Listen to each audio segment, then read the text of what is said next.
Hello everybody, आप सभी का मेरे चैनल फिजिक्स की क्लास में स्वागत है।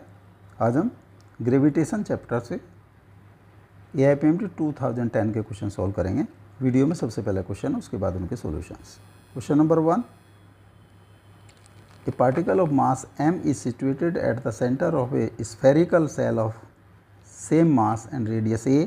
The gravitational potential at A point situated at a/2 distance from the center will be minus 3 gm by a, minus 2 gm by a, minus gm by a, minus 4 gm by a.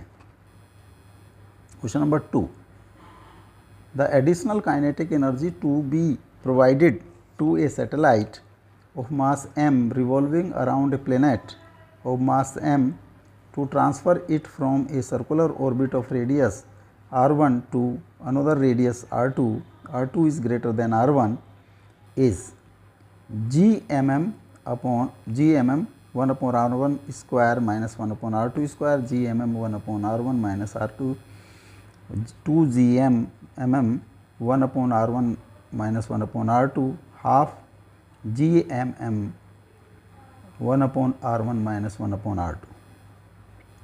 Now solution. Question number 1, a particle of mass m is situated at the center of a spherical cell of the same mass and radius a. The gravitational potential at a point situated at a/2 distance from the center will be minus 3 gm by a, minus 2 gm by a, minus gm by a, minus 4 gm by a. एक spherical cell, this is a spherical cell, इसका center suppose O, spherical cell का mass A, mass m, और एक particle is situated at center, इसकी radius r is equal to A. तो point A है जो centre से a/2 डिस्टेंस पर, सपोज एक पॉइंट A, ये इसकी सेंटर से डिस्टेंस इज a/2. A पर जो पोटेंशियल होगा,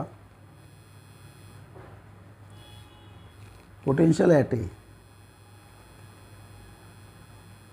पोटेंशियल एट पॉइंट ए, वो होगा potential due to spherical cell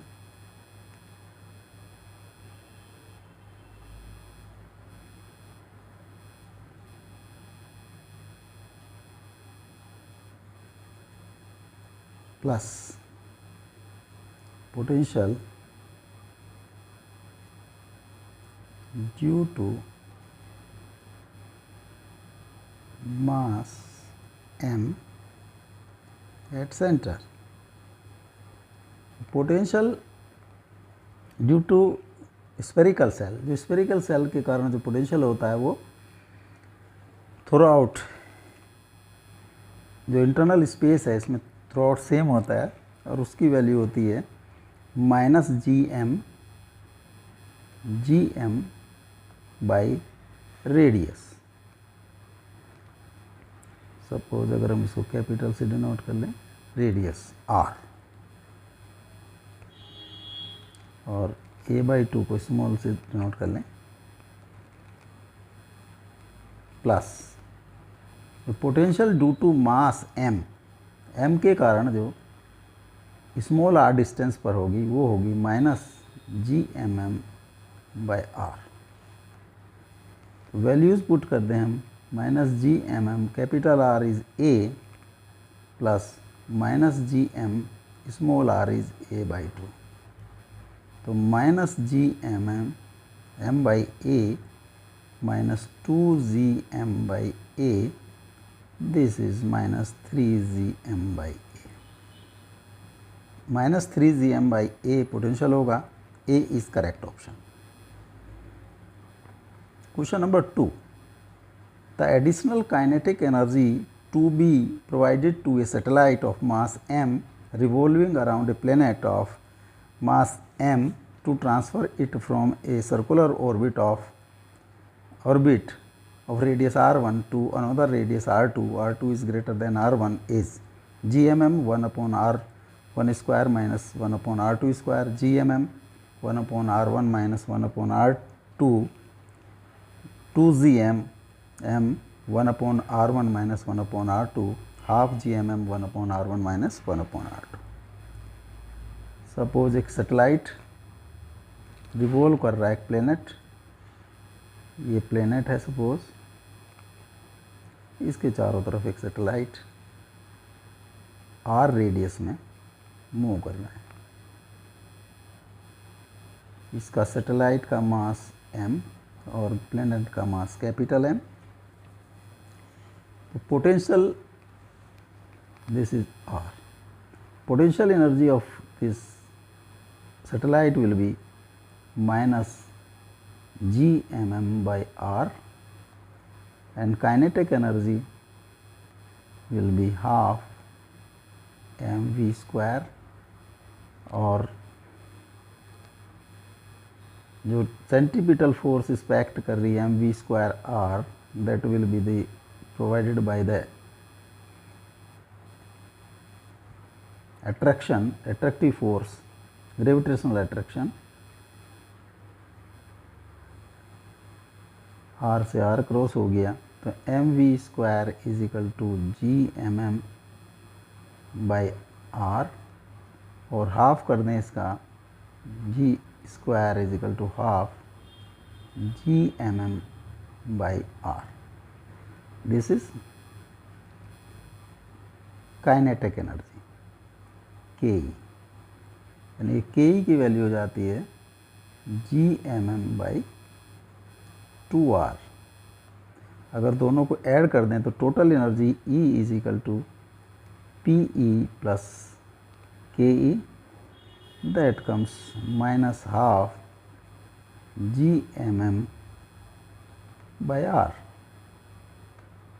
ना जो सैटेलाइट है वो r1 रेडियस में मूव कर रहा है, r1, दिस इज r1. तो यहाँ पर E1 होगा minus half gmm plus upon r. इसको हमने काइनेटिक एनर्जी दे दी, ये शिफ्ट हो गया नेक्स्ट हायर में r2 में. This radius is r2.